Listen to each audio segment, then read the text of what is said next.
안녕하세요. 오늘도 찾아주셔서 감사합니다. 우리 모두를 응원하는 두 번째 청춘들입니다. 오늘도 찾아주셔서 진심으로 감사합니다. 오늘은 전라남도 보성에 거주 중인 김영철 할아버지가 보내주신 사연입니다. 사연을 들어보시고 김영철 할아버지께 진심 어린 응원과 따끔한 조언도 부탁드립니다. 우리들이 인내해온 세월을 바탕으로 이러한 상황을 어떻게 이겨내 왔는지 댓글로 남겨주시면 감사하겠습니다. 좋아요와 구독 그리고 알림 설정을 위해 소중한 1초를 사용해 주신다면 두 번째 청춘들 모두에게 큰 힘이 됩니다. 사연 바로 시작하겠습니다. 안녕하세요. 저는 얼마 전 의사에게 시한부를 선고받은 75세 노인입니다.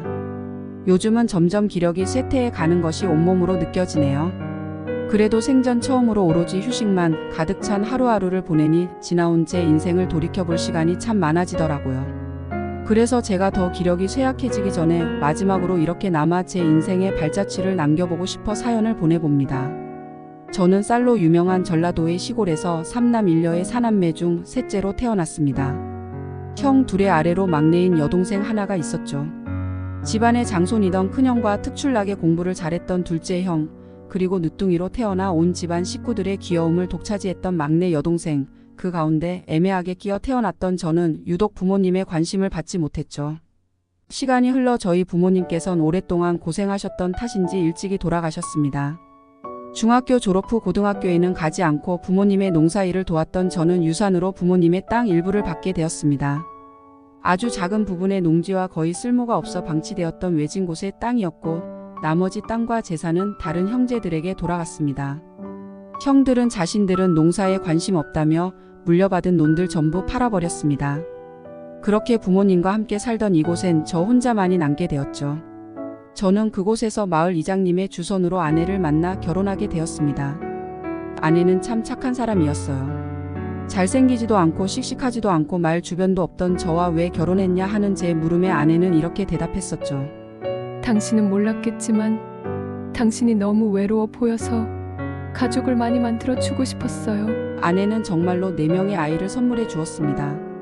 아들 둘과 딸 둘. 저는 내 아이 모두에게 똑같은 애정을 주기 위해 노력했어요. 어릴 적 제가 부모님께 애정을 갈구했던 경험을 아이들에게는 시켜주고 싶지 않았거든요. 그렇게 가난하지만 행복하게 살아갈 줄 알았는데 제 나이 38살 막내가 고작 3살이던 때 아내는 갑작스럽게 세상을 떠났습니다. 며칠을 입맛이 없다고 시름시름 앓더니 병원에 입원한 지 얼마 되지 않아 눈을 감았죠. 아내가 세상을 떠나던 날 얼마나 목을 놓아 울었는지 모릅니다. 여보, 애들하고 나만 남겨놓고 이렇게 먼저 가면 어찌하나. 나 혼자 어떻게 살라고. 제발 눈을 떠요. 어서 일어나서. 다 장난이었다고, 미안하다고 말해 달란 말이요. 하지만 잠든 듯 누워있는 아내는 아무런 대답이 없었죠. 죽은 아내를 붙잡고 펑펑 운 날이 제가 마음 놓고 울 수 있던 마지막 날이었습니다. 왜냐하면 아내 3일장 기간에도 그 이후에도 저는 더 이상 슬퍼할 겨를이 없었거든요. 아직 어렸던 내 아이들은 틈만 나면 저를 찾았죠. 저는 우선 그런 아이들을 보살피고 먹여 살려야 했습니다. 새벽같이 논에 나가 농사를 짓고 집 앞 텃밭에서 애들 먹일 야채들을 심어 키우고 아이들에게 밥을 해먹인 후엔 아직 어린 막내 아들을 손수 업어서 재웠어요. 그리고 그런 저를 가장 많이 도와준 건 당시 14살이었던 큰아들이었습니다. 아버지, 저는 괜찮으니까 저녁 드시고 주무세요. 제가 동생들 돌볼게요. 큰아들은 중학교에 들어간 놈이 얼마나 어른스럽던지 한창 자기도 밖에서 뛰어놀고 싶었을 텐데 큰아들은 학교가 끝나면 집으로 곧장 달려와 동생들과 집안일을 돌봤습니다. 그리고 중학교를 졸업할 때쯤 큰아들은 제게 이런 말을 했습니다. 저 중학교 졸업하면 고등학교 안 갈래요. 아버지, 공장에 취직해서 돈 벌려고요. 가슴이 아팠습니다. 제 짐을 덜어주려고 하는 큰아들의 마음을 잘 알고 있었으니까요. 너무 속이 상하더군요. 어디서 말 같지도 않은 소리 하고 있어. 고등학교도 안 나오면 사람들이 못 배웠다고 손가락질을 한다. 나를 자식 등쳐먹고 사는 애비로 키울 셈이냐. 잔말 말고 고등학교에 가서 공부 열심히 해서 갈 수 있으면 대학까지도 가거라. 알겠어? 하지만 아버지, 더 이상 아무 말 마라. 많이 배워서 너는 나처럼 손에 흘 묻히는 일 말고 번듯한 회사 떵떵거리면서 다니란 말이야. 이놈아! 물론 저는 농사일이 회사를 다니는 일보다 가치가 없는 일이라고 생각하진 않습니다. 다만 그때 제 자식들만큼은 어쩔 수 없는 집안 환경에 의해 직업을 선택하게 하고 싶지 않았어요. 게다가 고등학교에 가지 못한 게 평생의 한인 저인데 그런 제 아들이 저와 똑같이 고등학교에 가지 않겠다며 제 눈에 흙이 들어간다 해도 절대 용납하지 못할 일이었죠.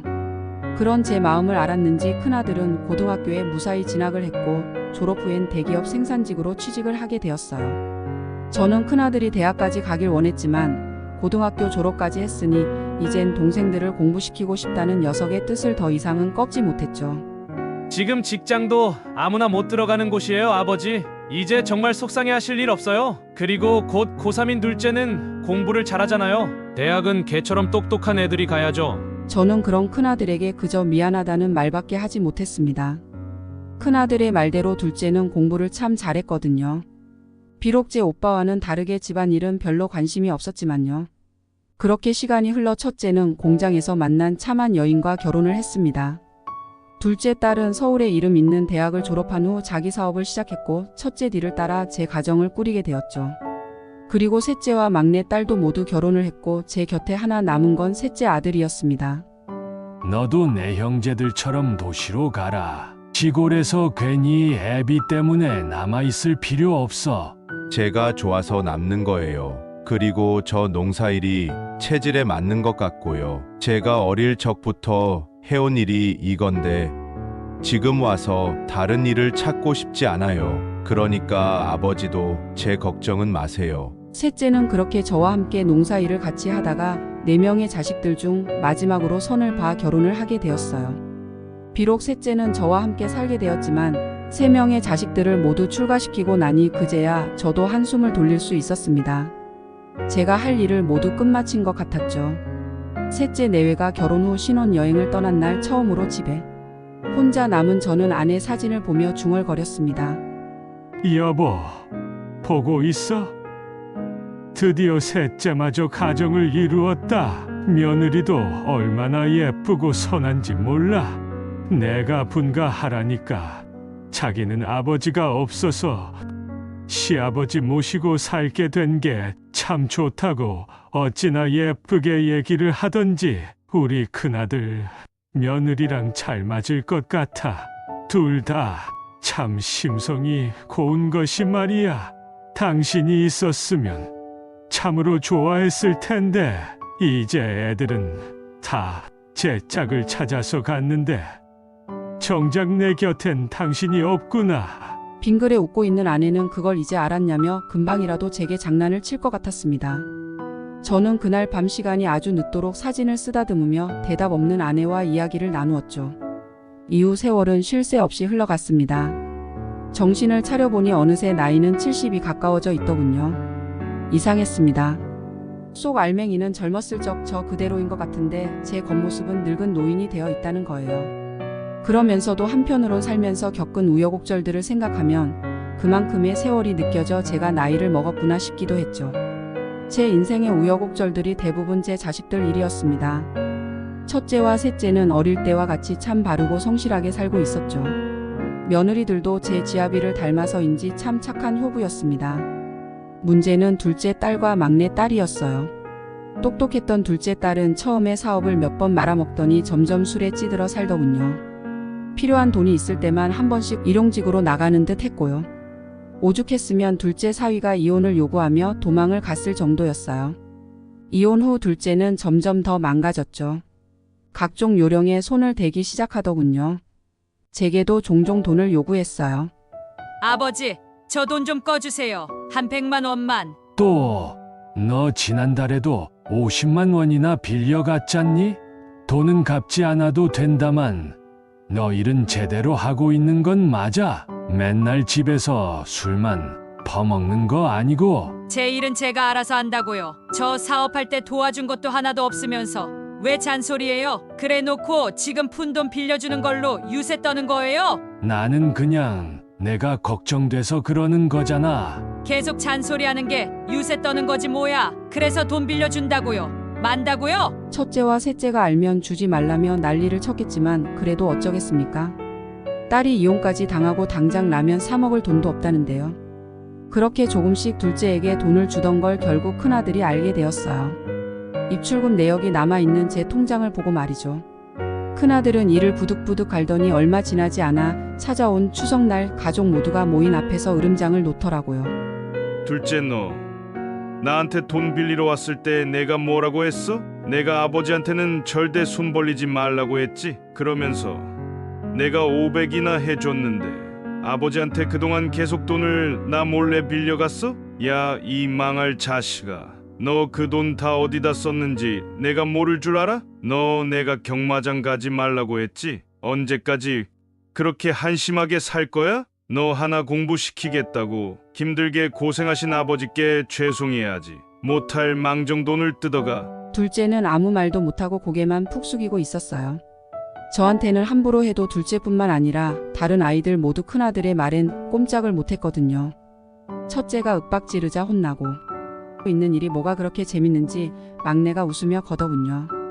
내가 저거 언제 한번 아빠한테 뒤지게 혼낼 줄 알았다. 정신 좀 차려 인간아. 저러니까 둘째 사위가 도망가지. 박경숙, 너도 똑같아. 너 이번에 다단계 하다가 사기당해 남편이 모은 돈 홀라당 날렸다면 남편이 이혼하자고 했다고 울며불며 아버지한테 찾아가서 돈 해달라고 한 거? 그래서 아버지가 대신 남편한테 싹싹 빚인 거 내가 모를 줄 알아? 뭐야?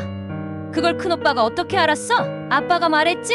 내가 큰오빠한테 절대 말하지 말라고 했잖아. 아 진짜 창피해. 너 아버지한테 말 똑바로 안 해? 아버지가 그런 거 말씀하실 분이야? 다 셋째가 봤으니까 나한테 얘기해 준 거지. 경숙이는 동생인 셋째를 흘겨보더군요. 셋째는 그저 어깨를 으쓱해 보였고요. 저는 분위기가 점점 험악해지자 큰아들을 애써 말려보았습니다.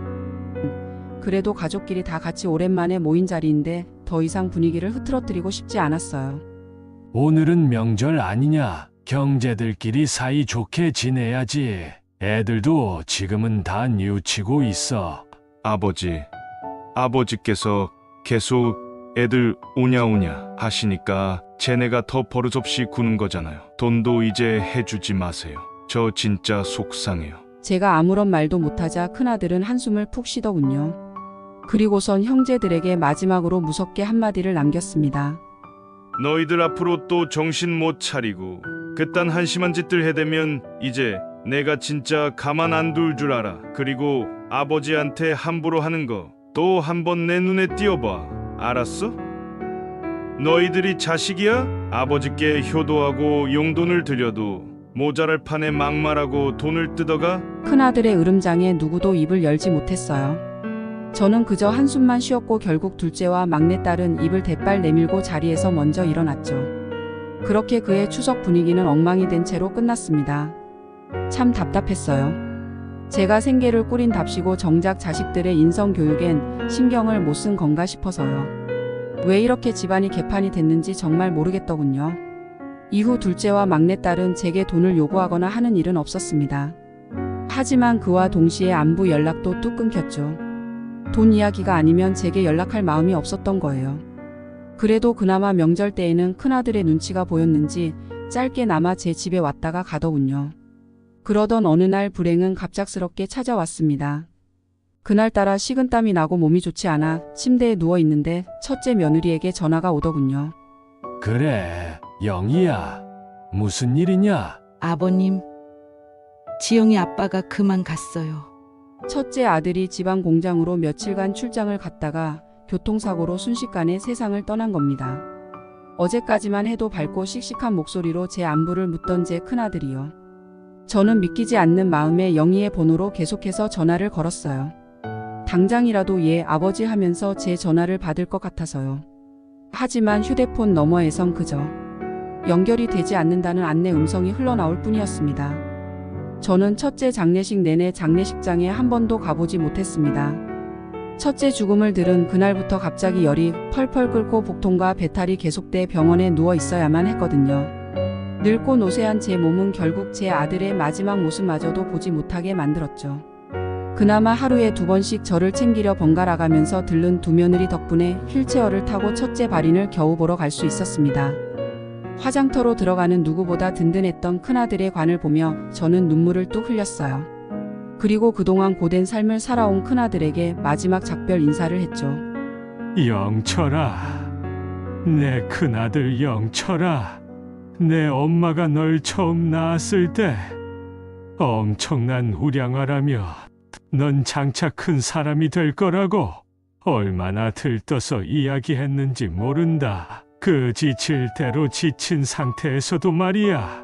그리고 넌 정말로 내겐 가장 크고 든든한 버팀목이 되어주었지.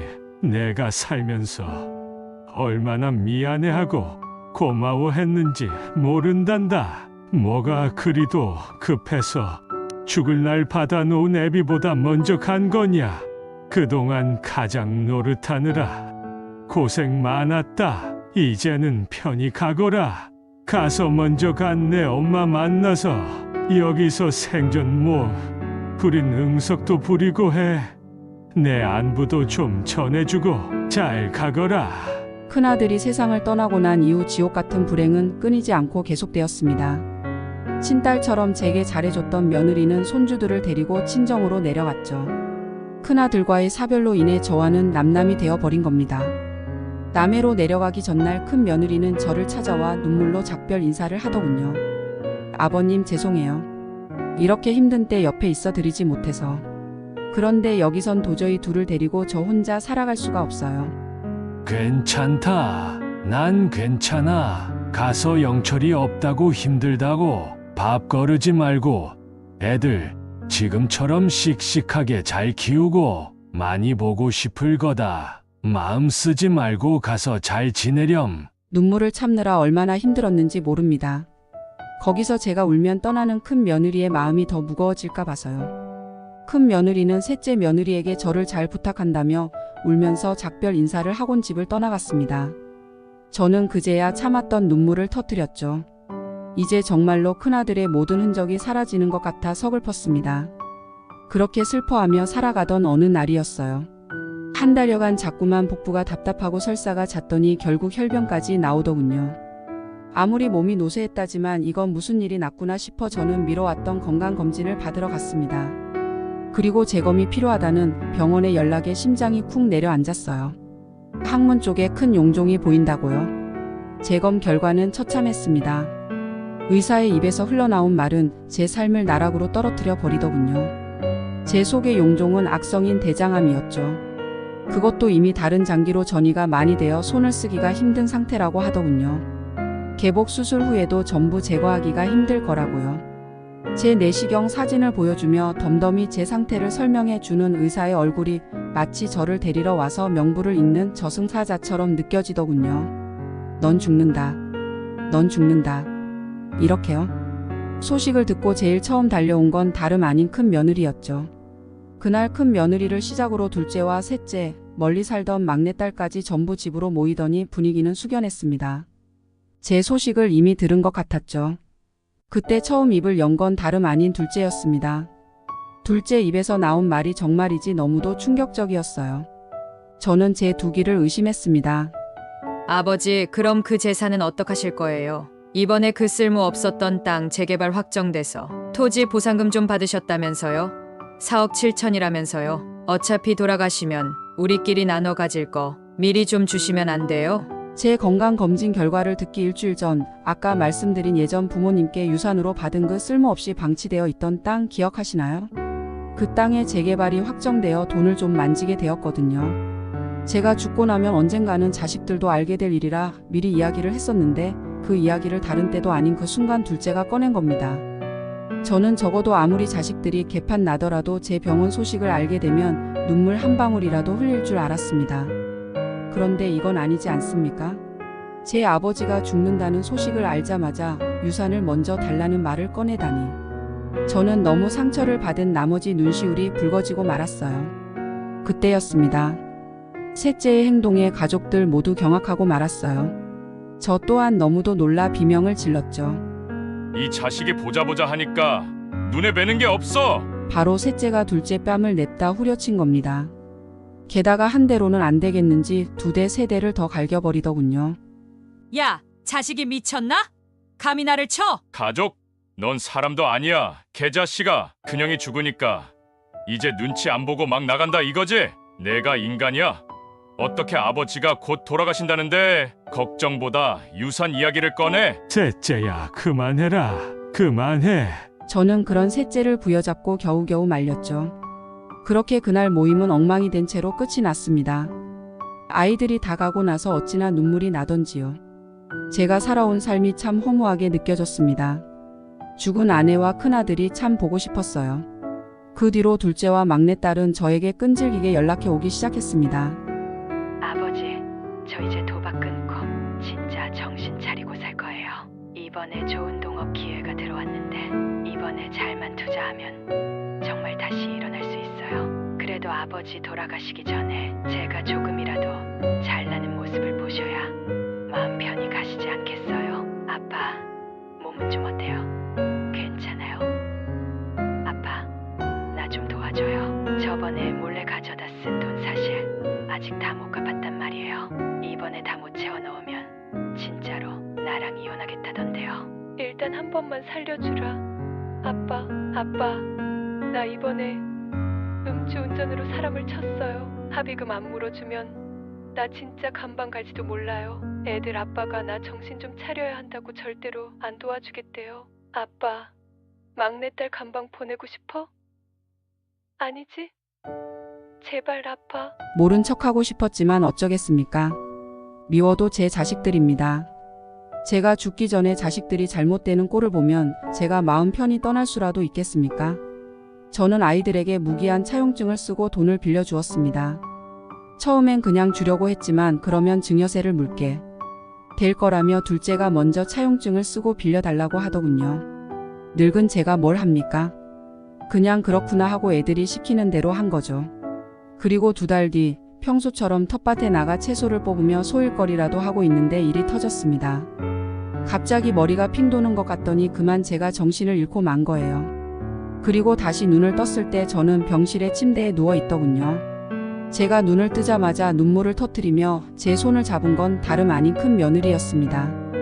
아버님, 저희 정말 아버님이 어떻게 되시는 줄로만 알고 깨어나셔서 정말로 다행이에요. 하나님 감사합니다. 셋째 내외도 눈물을 훔치며 모여 있었어요.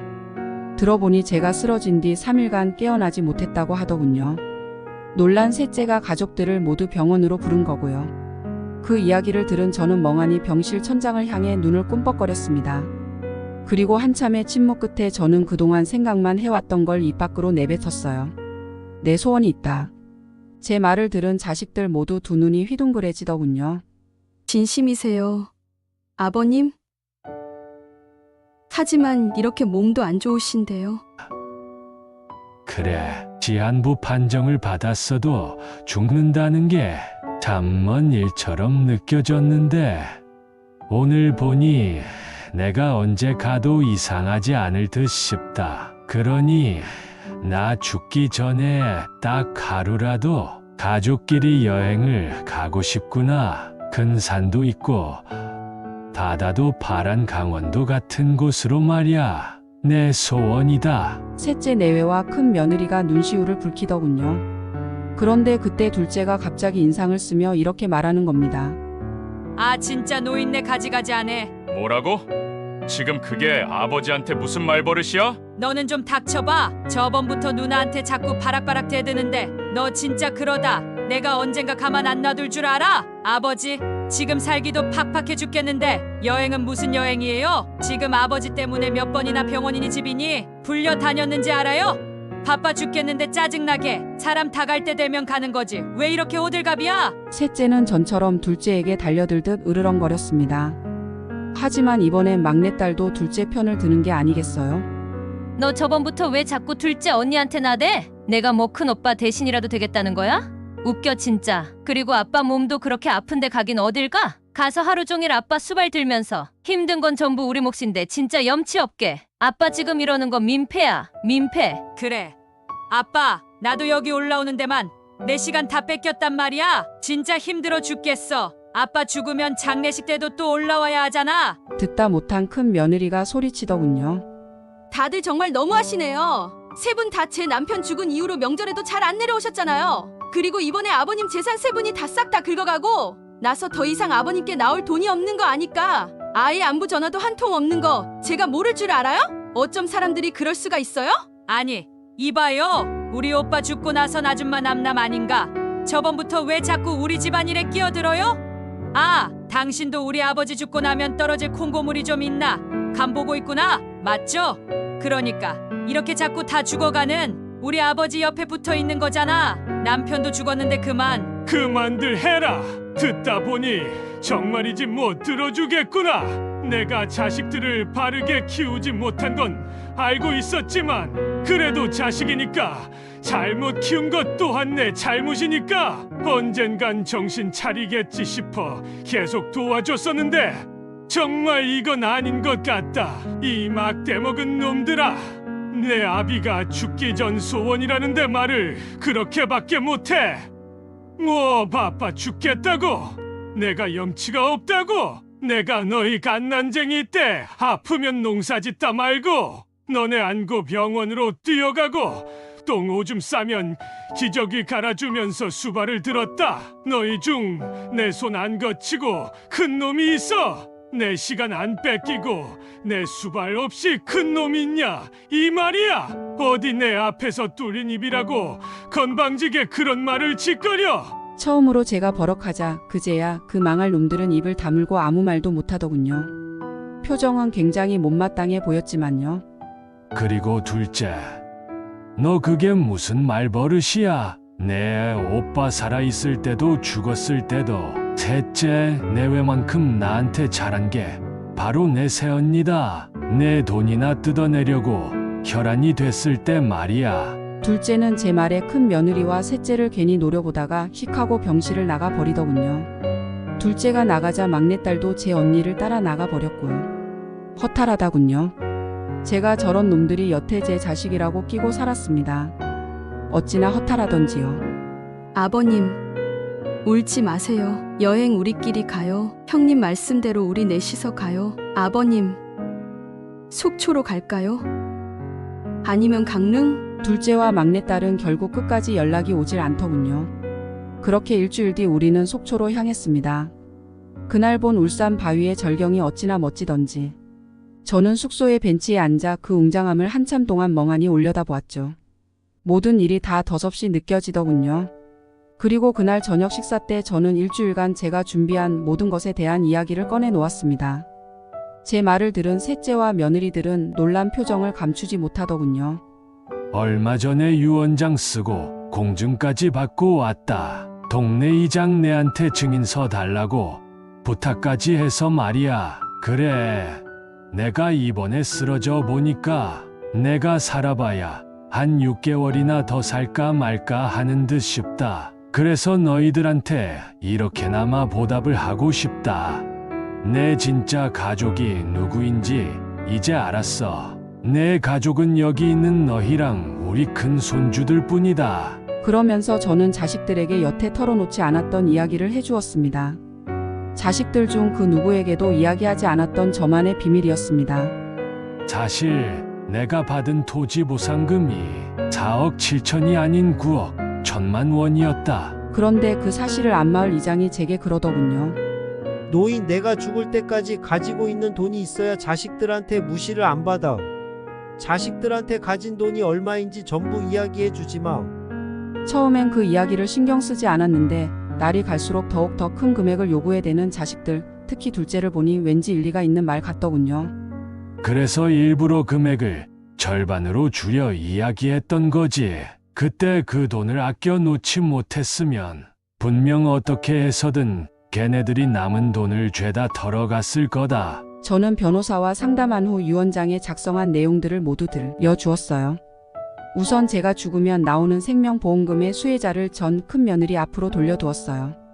본래 제 실비보험금은 큰아들이 내고 있었는데 큰아들이 죽은 후 큰며느리가 친정으로 떠나면서도 그 금액만큼은 자신이 꼭 내고 싶다며 억지를 부리며 가져갔었죠.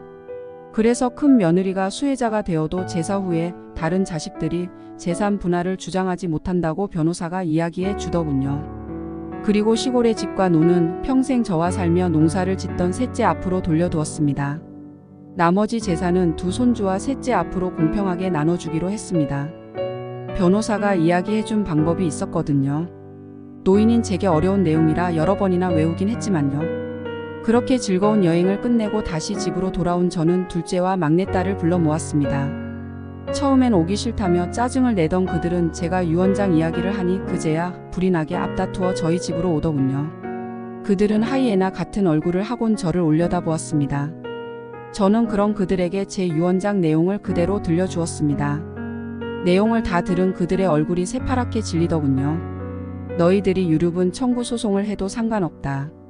내가 이미 너희들한테 재산을 떼어줬으니까 그동안 빌려준 돈들 말이다. 나중에 세금 폭탄 맞기 전에 얼른 자진해서 증여에 신고를 해야겠구나. 아버지, 그건 빌려준 거잖아요. 엄밀히 말해서 주신 건 아니죠. 아빠, 그 큰 돈이 지금 어디 있어요? 나 지난달 돈도 못 내서 동네 애들이 눈치 준단 말이야. 그래. 아빠, 나도 얼마 전에 그 돈으로 카페 차려서 돈 한 푼도 없어. 가족끼리 왜 그래? 정 없게. 제 자식 놈들은 기겁을 하며 두 손을 내저었어요. 저는 아랑곳하지 않고 말했습니다. 나는 그 큰 돈을 내 자식이니까 가족이니까 준다는 마음으로 빌려준 거다. 그런데 너희들이 내 가족이냐? 나를 다 죽어가는 귀찮은 존재로만 취급하는데 내가 너희들을 가족이라고 생각해야 되냐? 이 말이야. 그 돈뿐 아니라 그동안 빌려준 돈들, 이체 내역을 내가 전부 갖고 있다. 지금 당장 그 돈들 다 갚아. 아버지라고 부르지도 마라. 인간 같지도 않은 놈들. 널 위해서 내 오빠가 얼마나 희생했지만 더 이상 내 자식들도 아니야. 돈들 갚기 싫으면 당장 증여과세지 낼 생각해라. 내가 불이익 당하는 한이 있더라도 불법 증여로 싹 다 신고해버릴 테니까 과세 물기 싫으면 너희들이 자진해서 하던가. 딱 일주일 준다. 제 말에 다들 아무런 말도 못하더군요. 그도 그럴 것이 그때 빌려준 돈뿐만 아니라 그 전에 야금야금 빌려간 돈만 해도 상당했기에 분명 세금 폭탄을 맞을 것이 분명했어요. 셋 다 지난번 제게 빌려간 금액만 해도 1억이 넘어가니까 말이죠. 아버지, 제발 한 번만 봐주세요. 그거 증여세 해도 몇 천만 원은 될 텐데요. 지금 사업에 있는 돈 없는 돈 전부 끌어모아다 투자했는데 제가 그 돈을 어디서 내요? 아빠, 나 아빠한테 돈 빌린 거 남편이 모른단 말이야. 저번에 다단계 사기 먹은 돈도 겨우 다 채워 넣었는데 내가 어떻게 그 돈을 빌려? 한 번만 봐주라. 아빠, 내가 아빠 죽을 때까지 옆에서 수발 들고 다 할게. 우리가 돈이 어디 있어? 아빠 기 전에 진짜 자식들 큰일 나는 걸 보려고 그래? 둘째와 막내딸은 울기까지 하며 제게 싹싹 빌더군요. 그러거나 말거나 저는 셋째와 며느리들을 시켜 그놈들을 집 밖으로 내쫓았습니다. 그리고 일주일간 번갈아 걸려오는 놈들의 전화를 받지 않자 그제야 놈들은 울며 겨자 먹기로 자진해서 증여에 신고를 하더군요. 이후 세 사람은 또 다시 저와 셋째의 전화를 걸어댔습니다. 증여에 내 돈을 빌려달라고요. 정말 이놈의 자식 놈들은 어찌나 이렇게 한심하게 자란 건지 지금 생각해도 한숨이 나오네요. 우선 둘째는 급한 불을 끄려 동업하던 지인에게 돈을 빌리려고 했나 봅니다. 그런데 웬걸 선뜻 돈을 빌려주겠다던 지인은 그대로 둘째가 투자한 돈을 들고 날랐다고 하군요. 애초부터 사기를 칠 계획으로 둘째에게 접근했던 거죠. 제발 돈 좀 빌려달라고 애원하며 자기에게 전화가 왔었다고 셋째가 이야기해 주더군요. 막내딸은 남편에게 어떻게든 제게 돈을 빌렸다는 사실을 숨기려다 돈이 나올 곳이 없어 동네 여자들끼리 들던 개돈 횡령에 세금을 냈다고 합니다. 그 큰 돈을 말이에요. 그마저도 얼마 안 돼서 잡혀 사기죄로 고소를 당했다고 하네요. 제발 돈을 갚아달라고 전화가 왔지만 글쎄요. 그동안 자식 놈들을 위한답시고 그렇게나 돈을 해다 날라줬는데 돌아오는 건 폐륜뿐이었네요. 남의 돈을 제 돈처럼 가져다 썼으면 그만한 대가를 치러야지. 내가 너희를 어디서부터 잘못 키웠나 했더니 계속 너희들이 잘못될까 싶어 돈이든 정이든 다 퍼주고 오냐 키운 것부터가 잘못인 걸 이제서야 깨달았다. 콩밥을 먹든 뭘 하든 하든 너희들 알아서 해. 정신 좀 차려라. 그리고 마지막으로 막내딸은 오픈한 지 얼마 안 된 자신의 카페를 담보로 대출을 받았다고 하네요. 하지만 허구한 날 술을 퍼마시고 사고를 치는데 아침에 카페를 제 시간에 열 수나 있었겠습니까? 당연지사 운영이 엉망이니 매출도 점점 떨어졌겠죠. 최근에도 술에 잔뜩 취해 아직도 정신 못 차리고 제게 전화를 걸어 이게 다 아빠 때문이라며 고성을 질러대더군요. 그리고 마침 그 모습을 본 막내 사위에게 내쫓겨 결국 이혼을 하게 되었다고 합니다. 저도 부모인지라 자식 놈들의 소식을 들으며 마냥 속이 시원하진 않았어요. 하지만 어쩌겠습니까? 제가 죽기 전 부모로서 해줄 일이 이것뿐인걸요. 그동안 그나마 편하게 살아왔던 건 다 그들의 울타리 안에 있던 아버지인 제가 있었기에 가능했던 것임을 깨닫고 부디 세상은 너희들 생각처럼 호락호락하지 않다는 걸 반드시 깨달았으면 좋겠네요. 모든 일이 끝나고 저는 지금 스스로 요양병원에 입원해 있습니다. 셋째 며느리가 드디어 임신을 했거든요. 괜히 제 병수발을 들리라 40이 넘어 겨우 가지게 된 아이를 유산하기라도 하면 어쩝니까? 꺼져가는 생명 때문에 피어오를 새순을 꺾으면 안 되죠. 제가 요양병원에 들어간다니까 셋째 내외와 마찬가지로 큰 며느리 또한 극구 반대를 했었습니다. 자신이 있는 남해로 오시라고 자신과 손, 주들과 함께 살자던 큰 며느리의 마음이 어찌나 고맙던지요. 하지만 큰 며느리도 다시 새 출발을 해야 되지 않겠어요? 아직 창창한 젊은이 나를 제 병수발을 듣는데 단 하루라도 낭비시킬 수는 없죠. 그래도 큰 며느리와 두 손주 그리고 셋째 내외는 주말마다 꼬박꼬박 교대로 저를 찾아온답니다. 덕분에 요양병원에 있는 다른 환자들, 특히 동년배 노인들이 효자효부라며 절 그렇게나 부러워하더라고요. 그리고 평일엔 젊어서 농사만 짓느라 못해봤던 여러 가지 것들을 해보고 있습니다. 서툴게나마 시를 써보기도 하고 산책로에 피어있는 들꽃을 그려보기도 하죠.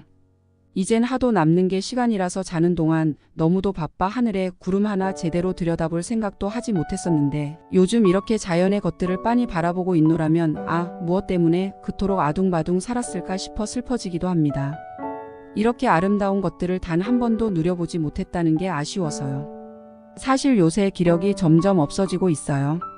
제게 남은 시간이 얼마 남지 않은 거겠죠. 지금 이 글도 제 부탁으로 우리 큰 며느리가 저를 위해 대신 써주고 있답니다. 옆에서 글을 쓰면서도 눈물을 뚝뚝 흘리고 있는 게 참 고마우면서도 마음이 아프네요. 여기까지가 제 보잘것없는 75년간의 인생이었습니다. 워낙 바보같이 살았던 터라 마지막까지 자식들을 위해 한 일이라는 게 고작 조금 있는 돈으로 생색을 내고 벌을 준 거네요. 돈이라는 게 뭐길래 사람을 흥하게도 하고 망하게도 하는지 참 씁쓸하더라고요. 말 주변이 없다 보니 제가 청취자분들의 시간을 지루하게 만든 건 아닌지 염려가 됩니다. 그래도 혹시 이 재미없는 글을 끝까지 들어준 분이 계시다면 저에게 그래도 당신 열심히 살아왔다고 그동안 잘 살아왔고 수고했다고 한 번씩만 응원해 주세요. 그럼 병원에서의 무료한 시간 동안 그것들을 떠올리며 참 즐거울 것 같습니다. 지금까지 제 인생 이야기 들어주셔서 감사합니다. 다들 행복하세요. 여기까지가 김영철 할아버지의 사연인데요. 여러분은 어떻게 들으셨나요? 여기까지 김영철 할아버지의 이야기를 들어보셨습니다. 여러분은 이 이야기를 어떻게 느끼셨나요? 할아버지의 시각에서 서술된 내용이므로 다소 편향될 수 있다는 점 참고해 주시길 바랍니다. 또한 사연이 각색되면서 일부 내용과 배경이 변경될 수 있음을 이해해 주시기 바랍니다. 여러분의 경험을 바탕으로 다양한 의견을 댓글로 남겨주세요. 서로 조언을 나누고 때로는 비판적인 시각에서 이야기하며 함께 성장하는 시간이 되었으면 좋겠습니다. 이 영상이 도움이 되셨다면 좋아요와 구독 부탁드리고 주변 분들과도 공유해주세요. 다음 이야기에서 다시 찾아뵙겠습니다. 감사합니다.